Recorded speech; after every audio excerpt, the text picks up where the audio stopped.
నమశివాయ. కార్తీక పురాణం 9వ అధ్యాయం అండి. 8వ అధ్యాయంకి కంటిన్యూగా ఈ కథ ఉంటుందండి. యమదూతలకి విష్ణుదూతలకి జరిగిన వాదన గురించి ఇప్పుడు ఏం జరిగిందో ఈ కథలో మనం తెలుసుకుందాము. ఎవరు కూడా స్కిప్ చేయకుండా చూడండి. విష్ణు యమదూతల మధ్య వివాదం గురించి ఈ కథ తెలుసుకుందామండి. యమదూతలు అడిగిన ప్రశ్నలకు విష్ణుదూతలు ఈ విధంగా సమాధానం చెబుతున్నారు. ఓ యమదూతలారా, మేము విష్ణుదూతలం. ఆజామిలుడి ప్రాణాన్ని తీసుకువెళ్ళటానికి వైకుంఠం నుంచి వచ్చాము. అసలు పాపాత్ములంటే ఎవరు, పుణ్యాత్ములంటే ఎవరు? యమదండన ఎటువంటి వారికి విధిస్తారు? ఎటువంటి పాపాత్ముల ప్రాణాన్ని తీసుకురమ్మని యమధర్మరాజు మీకు చెప్పారు? ఈ వివరాలు మాకు చెప్పండి అని అడిగారు. అందుకు యమదూతలు, ఓ విష్ణుదూతలారా, మానవులు చేసే పాపపుణ్యాలు సూర్యుడు, చంద్రుడు, అగ్ని, భూమి, ఆకాశం, పగలు, రాత్రి, దిశలు సాక్షులుగా ఉంటారు. వీరంతా కలిసి రోజు మా ప్రభువైన యమధర్మరాజు వద్దకు వచ్చి మనుషులు చేసిన పాపపుణ్యాలు వివరాలు తెలియచేస్తారు. వాటిని చిత్రగుప్తుడి సహాయంతో యమధర్మరాజు విచారణ చేసి ఎవరి ప్రాణాలు ఎప్పుడు ఎలా తీయాలో, వారికి ఎటువంటి శిక్షలు విధించాలో నిర్ణయిస్తారు. ఓ మనిషి పాపి అని నిర్ణయించడానికి కొన్ని అంశాలను మా ప్రభువు నిర్ణయించారు. అవేమిటంటే, వేదాలు చెప్పిన ఆచారాల్ని విడిచిపెట్టిన వారు, గోహత్య, బ్రాహ్మణ హత్య మొదలైన మహాహత్యలు చేసిన వారు, పరస్త్రీలను కామవాంఛతో చూసిన వారు, ఇతరుల మీద ఆధారపడి భోజనం చేసేవారు, తల్లిదండ్రులు, గురువులు, బంధువులు, కుల వృత్తులను దూషించేవారు, జీవహింస చేసేవారు, దొంగ లెక్కలు రాసి వడ్డీలు ఎక్కువగా వసూలు చేసేవారు, ప్రజల్ని పీడించేవారు, దొంగలు, ఇతరుల ఆస్తిని ఆక్రమించేవారు, వాటిని అన్యాయంగా అనుభవించేవారు, పసిపిల్లల్ని హత్య చేసేవారు, శరణు అడిగిన వారిని కూడా బాధించేవారు, చేసిన మేలు మర్చిపోయేవారు, పెళ్లి మొదలైన శుభకార్యాలు జరగకుండా అడ్డుకునేవారు, బ్రాహ్మణులు, గురువులు, గోవులను కాళ్ళతో తాకేవారు, అసత్యం పలికేవారు, మిత్రద్రోహి, దయలేనివారు, తల్లిదండ్రులతో కలహాలు పెట్టుకునేవారు, దానం చేసి తిరిగి ఆ దానాన్ని ఇవ్వమని అడిగేవారు, డాంబికులు, ఇతరుల భార్యలతో కామవాంఛలు తీర్చుకునేవారు, తల్లిదండ్రుల శ్రాద్ధకర్మలు ఆచరించకుండా విడిచిపెట్టేవారు, ఇతరులకు పుట్టిన బిడ్డల్ని చూసి ఏడ్చేవారు, బావులు మొదలైన ప్రజా ప్రయోజన పనులను అడ్డుకునేవారు, నిత్య సంధ్యావందనం వంటి కార్యక్రమాలను విడిచిపెట్టిన వారు మొదలైన వారు పాపాత్ములు.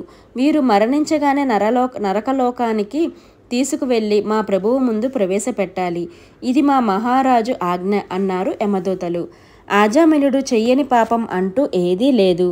దాసితో కామవాంఛ తీర్చుకున్నాడు. చివరికి కుమార్తెతో సంసారం చేసి బిడ్డల్ని కన్నాడు. ఇతడు చేసిన పాపాలకు ప్రాయశ్చిత్తం కూడా లేదు. ఇతడు విష్ణులోకానికి వెళ్ళటానికి అర్హత ఏ ఒక్కటి లేదు. ఇతడిని తీసుకువెళ్ళడానికి మీరెందుకు వచ్చారంటూ యమదూతలు విష్ణుదూతల్ని ప్రశ్నించారు. అందుకు విష్ణుదూతలు సమాధానంగా ఇలా అన్నారు. ఓ యమదూతలారా, మీరు చెప్పిన విషయాలు బాగున్నాయి, కానీ మీకు ధర్మ సూక్ష్మాల గురించి తెలియదు. మేం చెబుతాము వినండి అంటూ ఎటువంటి వారికి పుణ్యగతులు కలుగుతాయో చెప్పటం ప్రారంభించారు.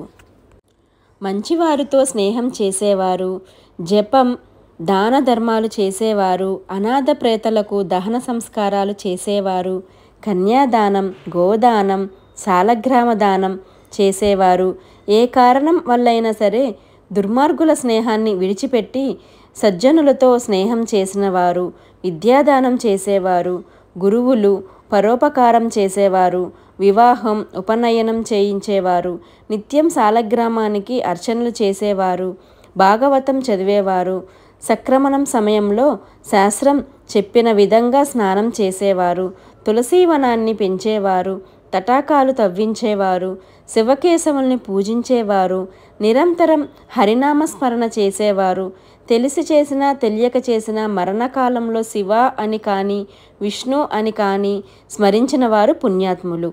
ఆజామిలుడు తన చివరి క్షణంలో ఇదే విధంగా నారాయణ అనే పేరు స్మరించాడు. అందువల్ల అతడు చేసిన పాపాలన్నీ నశించి విష్ణులోకాన్ని పొందే అర్హత కలిగింది. అతడిని మేము విష్ణులోకానికి తీసుకువెళ్తాం అన్నారు విష్ణుదూతలు. ఇలా యమ విష్ణుదూతల మధ్య జరుగుతున్న వాదాన్ని ఆజామిలుడు విన్నాడు. తాను చేసిన పాపాలన్నీ గుర్తు చేసుకొని చాలా బాధపడ్డాడు.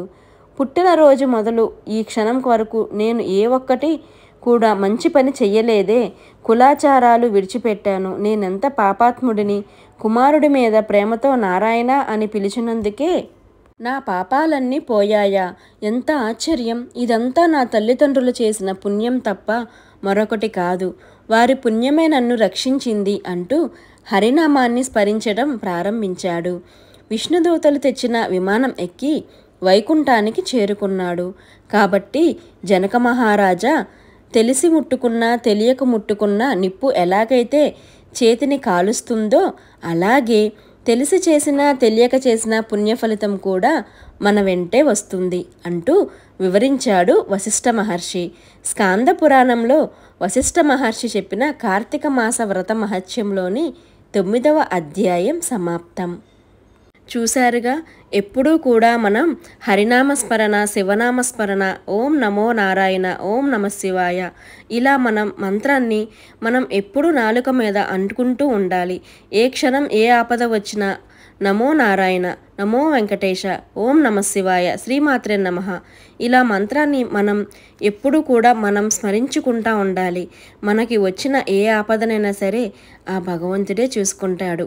నేనైతే ఇది నమ్ముతాను గట్టిగా, ఎందుకంటే నాకు చాలా అనుభవం అయినాయి. స్వామిని నమ్ముకున్న వాళ్ళకి ఎప్పుడు అన్యాయం జరగదు. ఓం నమ శివాయ. ఈ కథలోని అధ్యాయం మీకు నచ్చినట్లయితే లైక్ చేసి, షేర్ చేసి, సబ్స్క్రైబ్ చేయండి. ఇంకొంతమందికి ఈ కథ వెళ్తుందండి మీరు లైక్ చేయడం వల్ల. ఓం నమ శివాయ. దీని కంటిన్యూషన్ 10వ అధ్యాయంలో కూడా ఉంది. ఇంకా ఆజామిలుడు కథ మీకు అది కూడా వివరిస్తాను. అది కూడా తప్పకుండా చూడండి. Thank you.